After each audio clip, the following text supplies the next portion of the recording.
집사님이 읽어주신 이 말씀을 가지고 물음표가 느낌표가 되다, 이 제목으로 말씀을 전하도록 하겠습니다.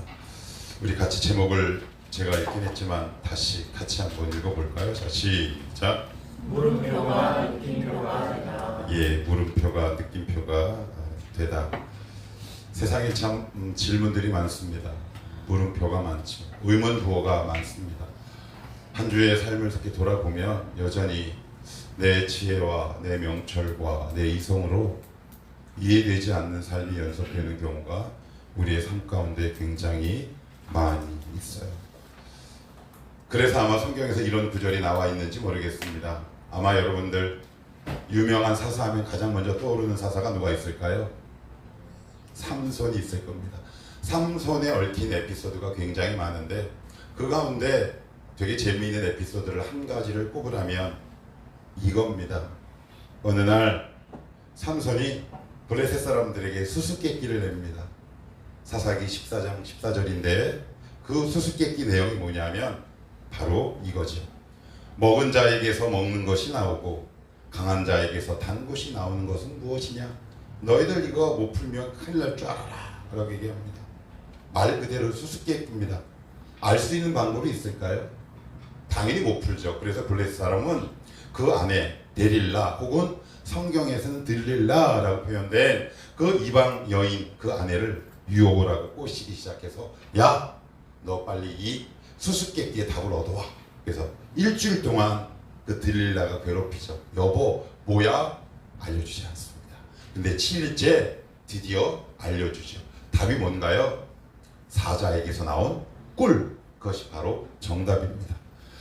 삼손이 낸 수수께끼의 특징이 있습니다. 두 가지 특징이에요. 첫째는 경험한 사람만 알 수 있습니다. 여러분, 삼손이 어느 날 길을 가다가 사자의 사체를 보게 됐는데 거기서 꿀이 생겼어요. 근데 이걸 보지 않았는데 이것을 경험하지 않은 사람이 어떻게 알 수 있겠습니까? 그래서 낸 수수께끼의 첫 번째는 뭐다? 경험한 사람만 알 수 있어요. 자, 그러면 두 번째, 경험한 사람만 알 수 있으니까 어떻게 될까요? 누구에게 물어봐야 할까요? 삼손에게 물어봐야 합니다. 삼손 아니면 이 답을 알려줄 사람이 전 세계에 아무도 없습니다. 그래서 블레셋 사람들은 끊임없이 삼손에게 물으려고 계속 유혹을 하고 접근과 시도를 하지요. 우리의 삶에 주님께 물어야 알만한 수수께끼 같은 삶이 있습니다. 하나님, 이건 되게 이해가 되지 않습니다. 얼마 전에는 하나님이 그때 나에게 왜 이런 일을 행하셨을까라고 어렴풋하게 이해는 했지만 최근에 하나님이 너무 분명하고 선명하게 진성아, 너 그때 내가 너에게 행한 그 수수께끼 같은 그 질문투성 일들을 내가 왜 행했는지 아냐? 제가 최근에 이렇게 말씀을 보다가 싶었어요.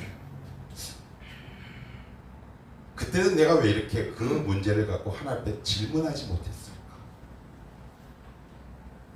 수수께끼 같은 나의 삶 속에 일어나는 어려운 일들을 왜 붙들고 가서 주님 앞에 질문을 던지지 않았을까?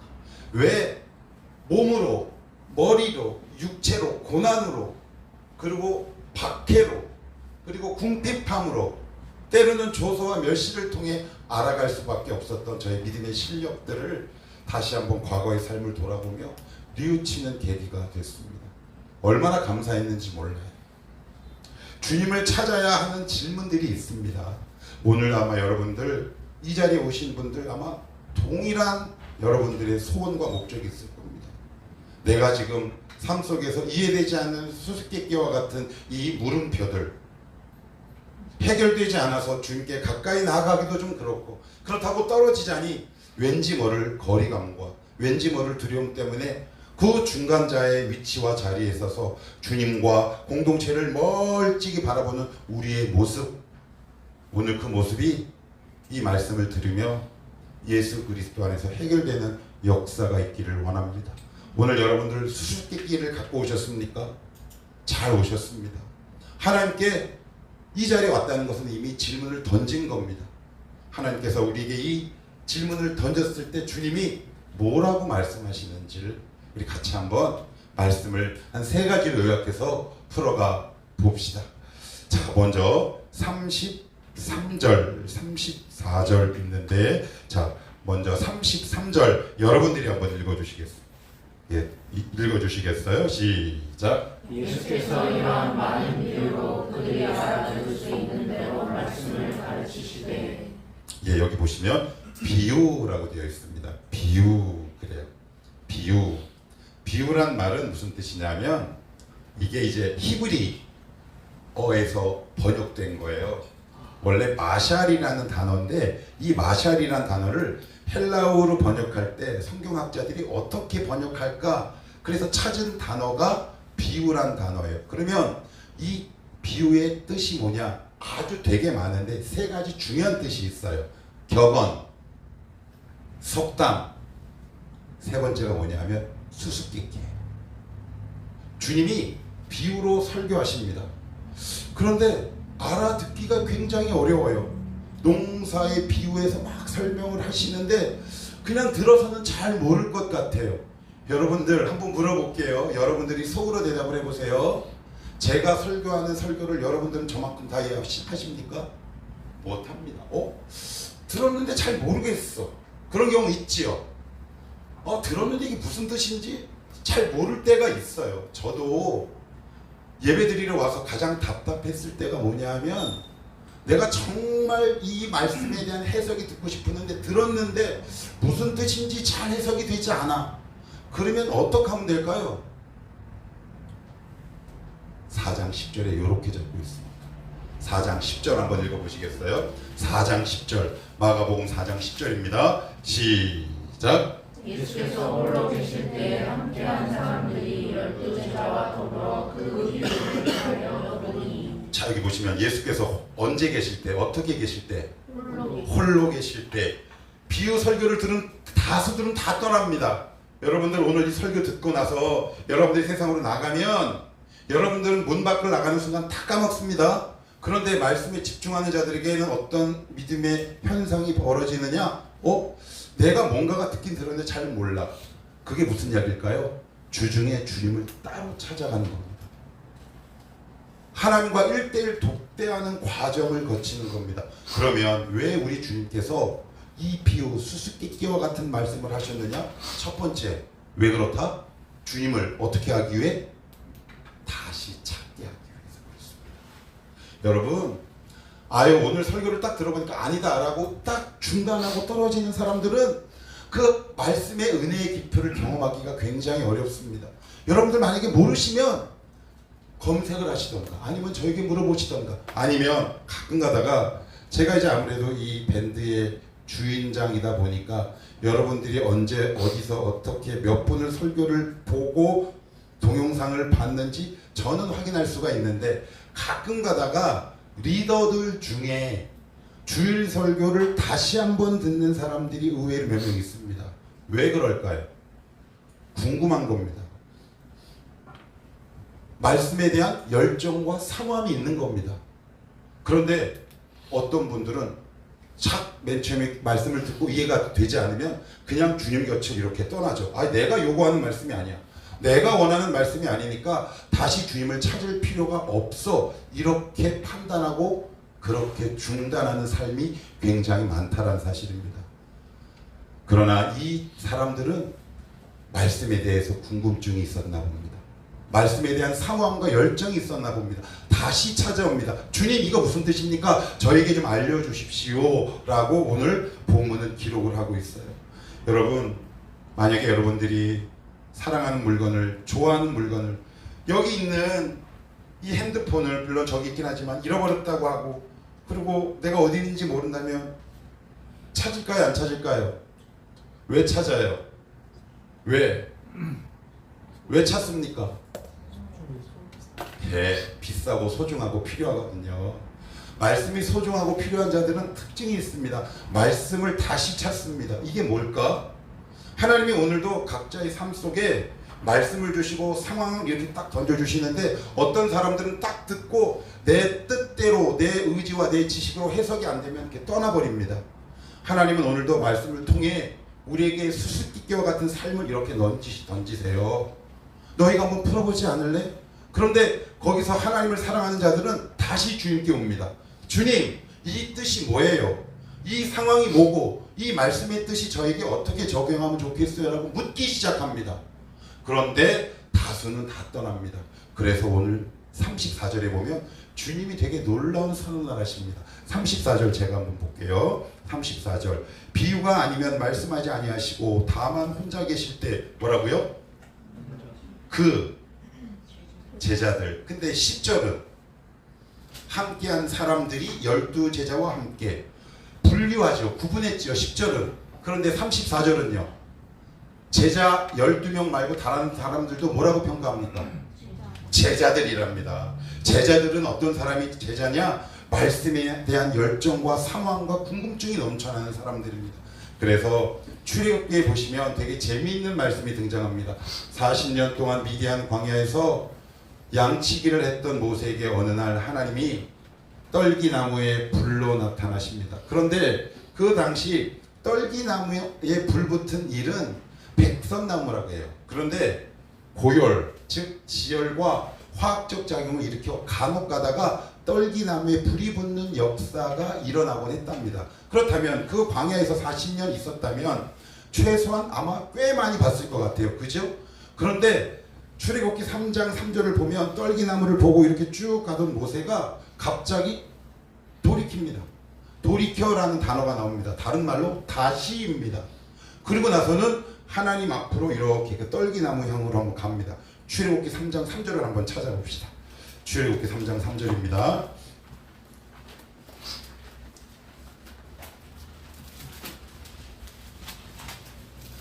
출애굽기 3장 3절입니다.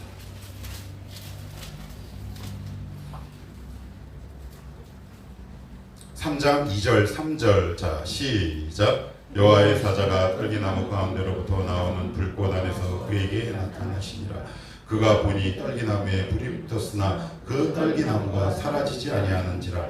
이에 모세가 이르되 내가 돌이켜 가서, 돌이켜라는 말은 그 떨기나무를 지나쳤다라는 얘기예요. 그죠? 그런데 지나치기에는 뭔가가 조금 이상한 거야. 오늘 말씀을 들었는데 이게 뭔가가 좀 이상해. 그래서 하나님, 오늘 이 말씀이 저에게 딱 왔고 이 단어와 문장이 저에게 딱 찔렸는데 주중에 하나님 앞에 그 말씀을 딱 붙들고 하나님 이건 뭐예요? 라고 묻는 행위를 얘기하는 겁니다. 여러분, 주일 설교 때 제가 여러분들에게 설교하는 것은 씨를 심는 거예요. 그러나 그것이 물을 주고 거름을 주는 것은 누가 하는 겁니까? 여러분들이 하셔야 합니다. 여러분, 이 회중 예배가 있습니다. 중요합니다. 씨앗을 심는 하나님의 거룩한 예정이고 거룩한 행동입니다. 그러나 여러분들이 주일에 주신 말씀을 갖고 하나님 이게 무슨 뜻일까요? 여러분들의 삶을 이렇게 쭉 걸어가다가 아니야, 이렇게 살면 안 돼. 내가 이 주신 말씀을 붙들고 한번 물어봐야지 하고 주님과 1대1로 만나는 시간이 없으면 우리는 하나님과 깊이 만나기가 어렵습니다. 그래서 그런 자들을 오늘 주님이 제자들이라고 표현하고 있는 겁니다. 자, 그리고 나서는 34절도 마저 한번 읽어볼게요. 34절입니다.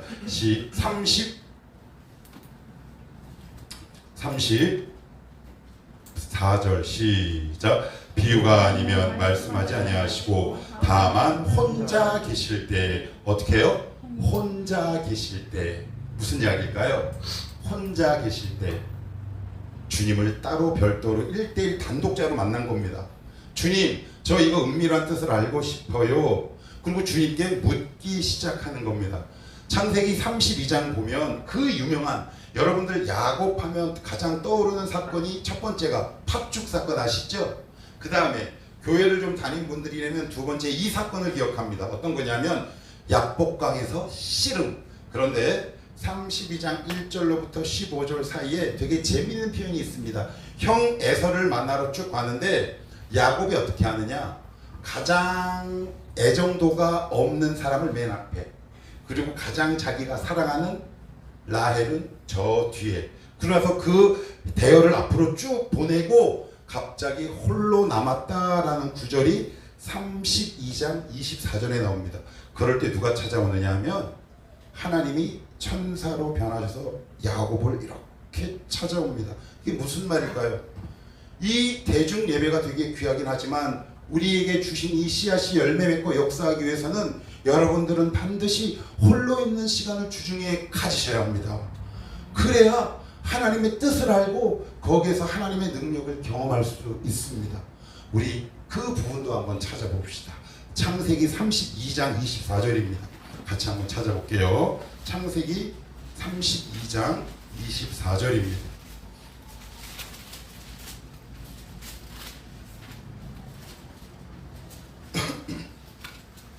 32장 24절. 자, 시작. 야곱은 홀로 남았더니 어떤 사람이 날이 새도록 야곱과 씨름하다가. 야곱이 어떻게 됐어요? 홀로 남았다는 얘기는 주님과 1대1로 만날 수 있는 기회가 딱 생긴 겁니다. 하나님은 왜 우리의 음성 가운데 잘 들리지 않을까요? 여러분, 주중이나 아니면 주일에 하나님 앞에 단독자로 서는 시간이 우리에게 꼭 필요함을 말해주고 있습니다. 이 음성이 들리지 않으면 우리의 삶이 동력을 상실할 수밖에 없습니다. 내가 왜 교회를 다녀야 하는지, 신앙생활을 해야 하는 이유를 바르게 찾기가 굉장히 어려워요. 하나님은 지금도 이 시간을 기다렸습니다. 그러면 수많은 사람들이 모였을 때 만나줄 수 있었잖아요. 그런데 이미 야곱은 그 자기 가족들을 에서로부터 지키기 위한 마음으로 가득했기에 하나님의 음성에 귀를 기울이기가 어렵습니다. 그래서 오늘도 하나님은 여러분들에게 이렇게 말씀하고 있습니다. 너희들 오늘 주일 설교 듣고 갈 것이다. 그러나 그것으로 끝내지 말고 어떤 한 문장이나 단어가 너의 영혼 가운데, 마음 가운데, 때로는 귀 가운데 남는 단어와 문장이 있다면 혹시 주중에 나와 그 의미를 갖고 한번 만나볼 생각은 없느냐? 라고 말하고 있어요. 여기서 여러분 어떤 일이 발생하나요? 야곱의 이름이 무엇으로 바뀝니까? 이스라엘로 바뀝니다. 여러분 가운데 주님과 1대1로의 독대와 이 만남을 통해 여러분의 이름이 야곱에서 이스라엘로 변화되기를 축복합니다. 그래야 우리의 삶 가운데 기쁨이 있지 않겠습니까?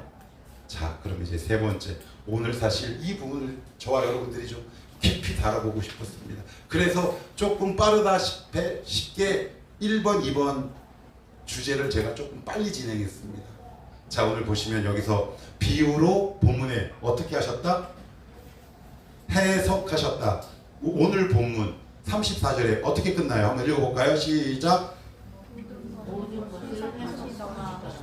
예, 해석했다 그래요. 해석 딱 했습니다. 영어로 translation입니다. 우리는 통역사가 필요하거든요. 우리는 하늘의 언어를 통역해내기 어려워요. 그럴 때는 반드시 통역사가 필요한데 그 통역사가 누구냐면 보혜사 성령님이에요. 우리를 돕는 분이거든요. 이게 무슨 얘기냐? 하나님이 여러분들에게 해석해야 할 상황이 있어요. 무슨 얘기냐? 말씀이 해석돼요. 시편 119편 105절은 주의 말씀은 내 발의 등이요 내 길의 빛이니이다. 그러니까 내 삶이 해석돼요. 말씀이 이해가 되면 두 번째 어떤 단계로 이어지냐면 내 삶이 보이기 시작해요. 아, 내가 저래서 망했구나. 내가 이래서 실패했구나. 아, 이렇게 하면 성공하겠구나. 그때 내 왜 열등감이 이렇게 치솟았는지 내 삶이 이렇게 조명되고 해석되기 시작한단 말이에요. 그래서 여기서 되게 중요한 게 있어요. 마지막으로 성경 한 구절을 더 찾아봅시다. 창세기 45장입니다. 창세기 45장.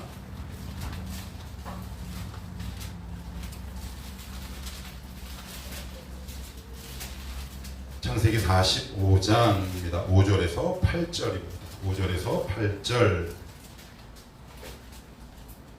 5절. 일단 45장 5절을 한번 읽어볼게요. 시작. 당신들이 나를 이곳에 팔았다고 해서 근심하지 마소서, 한탄하지 마소서. 하나님이 생명을 구원하시려고 나를 당신들보다 먼저 보내셨나이다. 50장 20절도 한번 읽어봅시다. 창세기 50장 20절.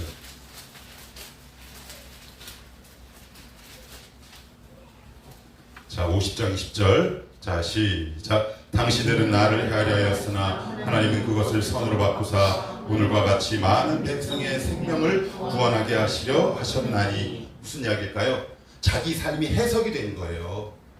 여러분, 해석되기 이전에 요셉에게 형들은 어떤 존재였는지 아세요? 나를 판 배신자입니다. 여러분의 삶이 말씀을 통해 해석되지 않으면 나를 억울하게 한 모든 주변의 사람들은 다 나를 떠난 배신자고 나에게 피해를 입힌 존재입니다. 기억하셔야 합니다. 내가 지금 누군가를 심하게 미워하거나 아니면 누군가 때문에 마음이 아파한다면 그 지점이 바로 말씀을 통해 나의 삶이 해석되어야 하는 바로 지점입니다. 만약에 이게 해석되지 않았으면 요셉의 인생은, 요셉에게 있어서 형들은 어떤 존재로 끝났을까요? 자기를 판 배신자. 그런데 하나님의 말씀을 통해 자신의 인생이 해석되니까 뭐라고요? 당신들을 구원하려고 나를 먼저 보낸 하나님의 선교사. 위치가 바뀌죠. 그러면 형들은 선교사를 파송했으니까 선교사를 파송한 성도가 되는 거예요. 여러분, 이름이 바뀌고요, 과거가 치유되기 시작합니다. 우리가 말씀 앞에 서야 하는 이유가 바로 여기 있습니다. 내가 지금 처한 상황에서 이 말씀을 통해 나의 삶과 상황을 해석해내지 않으면 내 주변을 둘러싼 모든 것들이 다 억울하고 괴롭고 나에게 고통으로 다가온다는 사실입니다. 여러분, 과거가 변했나요? 그러면 뭐가 변했나요? 해석이 변했습니다. 해석이 변한 겁니다. 하나님, 어떻게 저에게 이런 일이 일어날 수 있을까요? 제가 맨 앞에서도 여러분들에게 그 말씀 드렸습니다. 얼마 전에도 제가 그 제 삶을 조금만, 워낙 길고 교회 깊은 이야기라 다 오픈할 수는 없지만, 얼마 전에도 제 아내랑 이런저런 얘기를 하다가 제가 갑자기 제 아내에게 이런 얘기를 했어요. 여보, 내가 이제 막 첫사랑 받아서 뜨거울 무렵에 왜 하나님은 도저히 감당할 수 없는 이런 일들을 허락하셨지? 이 질문을 던지면서 제가 저의 삶이 해석되기 시작했어요. 제가 내린 결론은 뭐냐면, 그냥 부끄럽지만 제가 만약에 그 당시에 그런 고난을 겪지 않았으면 저는 두 종류의 목회자 가운데 하나가 돼요. 하나는 교주가 되거나 하나는 이단이 되거나. 나보다 나를 더 잘하시는 하나님이 이해되지 않는 수수께끼와 같은 삶을 나에게 탁 던져주시고는 결국 그 말씀을 통해 나의 삶을 해석해내셨을 때 저의 삶이 유익하게 되었습니다. 여러분들 지금 삶을 해석해야 될 여러분들의 인생이 있습니까? 여러분들 잘 해석하셔야 합니다. 결국 신앙은 해석 능력이거든요. 제가 예전에도 몇 번 말씀드렸다시피 어느 날 영어 잘한다고 이상하게 엉뚱하게 잘못된 소문을 통해 생물 선생님이 저에게 생물 영어를 가져다가 해석해 놓으라고 하는데 고2짜리가 영어를 잘하면 얼마나 잘하겠습니까? 전문 서적을 제가 어떻게 해석할 수 있겠습니까? 못한다고 나중에 두 손 두 발 다 들었죠. 참 부끄러웠습니다. 하나님은 오늘도, 우리 주님은 여러분들의 삶을 해석해내기 시작합니다. 너 있지, 요셉인데 너 아마 네 인생 돌아보면 억울한 게 있을 거다. 이해되지 않은 것이 있을 거야. 그러나 걱정하지 마. 내가 너의 삶을 붙들고 있고 내가 말씀을 통해 반드시 네가 억울하고 괴롭고 생각하는 그 지점을 내가 반드시 너를 통해 해석해낼게. 그러니 너는 오늘도 홀로 있을 때 나를 찾아 라고 오늘 성경은 우리에게 말씀하고 있는 겁니다. 제가 지금도 저는 기질상 후회나 탄식을 하지 않는 스타일입니다. 되게 그런 면에서는 쿨한데 한 가지 후회하는 것이 있습니다. 최근에 뭘? 그때 왜 내가 하나님 앞에 1대1로 더 치열하게 서지 못했나 라는 안타까움은 지금도 있습니다. 더 빨리 해석되었다면 내 인생이 더 존귀하고 아름답게 됐을 텐데 라는 철진한 후회. 그러나 더 이상 후회하지 않습니다. 왜요? 지금 해석되었기 때문에 그렇습니다. 사랑하는 성도 여러분, 우리에게 주님의 해석이 필요한 사람이 있지요. 주님의 해석이 필요한 상황이 있습니다. 주님의 해석이 필요한 문제가 있습니다. 그 문제 앞에 주님의 비유, 이 설교를 듣고 다 떠나간 사람들처럼 주님을 떠나시겠습니까? 아니면 마가복음 4장 10절에 나온 제자들과 또 다른 무리들처럼 주님이 혼자 계실 때 찾아와서 물으시겠습니까? 그들이 느꼈던 특권은 뭡니까? 느꼈던 은혜는 과연 뭘까요? 자기의 삶이 해석되는 감격을 누리기 시작하는 거죠. 아마 이래서 요셉은 평안히 눈을 감을 수 있었는지 모르겠습니다. 사랑하는 청월한 교우 여러분들, 인생은 해석입니다. 그 인생의 해석은 오직 누구만? 주님만. 주님만 우리의 인생을 아름답게 해석해낼 수 있다. 성경은 우리에게 말합니다. 조금 더 반복하겠습니다. 이름이 바뀌었습니다. 형들을 배신자로 봤던 요셉의 시선이 무엇으로? 선교사를 파송한 파송자. 과거는 바뀌지 않았지만 해석이 바뀌죠. 지금도 이 세상에 나가면 이 해석이 안 돼서 자기 자신을 되게 나쁘게 해석하는 영혼들이 얼마나 많은지 모릅니다. 저는 그 지점이 가장 안타깝습니다. 잘못된 세상의 해석들을 여러분들에게 내놓지요. 여러분 유튜브 한번 보시겠습니까? 유튜브에 나오는 모든 기준에 따르면 여러분들은 루저입니다. 거기에 따른 명예, 진로, 취업, 재산 다 해당되지 않습니다. 우리나라가 올해 말에 4만 달러를 개인 1인당 GDP를 눈앞에 두고 있습니다. 우리나라 돈으로 5,800만 원입니다. 이 중에 개인당 1인당 5,800만 원 버는 사람 글쎄 한두 명 있나? 그 기준에 따르면 우리는 다 부족한 사람입니다. 왜 세상의 해석에 여러분들을 맡기십니까? 세상의 해석에 여러분들을 맡기지 마시고 하나님 앞에 이렇게 물으며 하나님 앞에 질문을 던지셔야 합니다. 하나님, 저 인생을 어떻게 해석하시겠습니까? 하나님, 그래서 세상의 해석에 나를 맡겨 내가 볼품 없거나 가치 없는 존재가 아니라 하나님의 해석을 통해 내 인생이 빛난 존재가 되게 하옵소서. 저도 이제 이 해석하는 법들을 배워가기 시작합니다. 그래서 어떤 문제가 일어나면 제가 요즘에 가장 먼저 하는 일은 뭐냐면 하나님, 이 사람, 이 문제를 통해서 하나님이 저에게 무엇을 알려주시겠습니까? 해석할 수 있도록 도와주십시오. 또 묻습니다. 그리고 또 묻습니다. 하나님, 주애가 왜 우리 교회에 왔나요? 세рем이가 왜 우리 교회에 왔나요? 예를 들면 왜 이금단 집사님이 청월함교회에 왔나요? 이런 세부적이고 소소한 것에서부터 큰 문제까지 하나님 앞에 해석의 권한을 넘겨드리는 거죠. 그럴 때 하나님이 저의 삶을 해석해 내십니다. 성도 여러분, 우리의 인생은 보잘것없지 않습니다. 어떻게 해석하느냐에 따라 우리의 인생이 좌우된다. 오늘도 은밀히 주인과 깊은 관계와 교제를 통해 여러분이 볼품없는 누군가를 향해 배신자라고 낙인 찍는 대신 주님의 말씀을 통해 내 인생이 조명되고 해석되어짐으로 여러분의 인생을 믿음의 길로 잘 걸어가실 수 있기를 살아계신 예수 그리스도의 이름으로 축복합니다. 같이 한번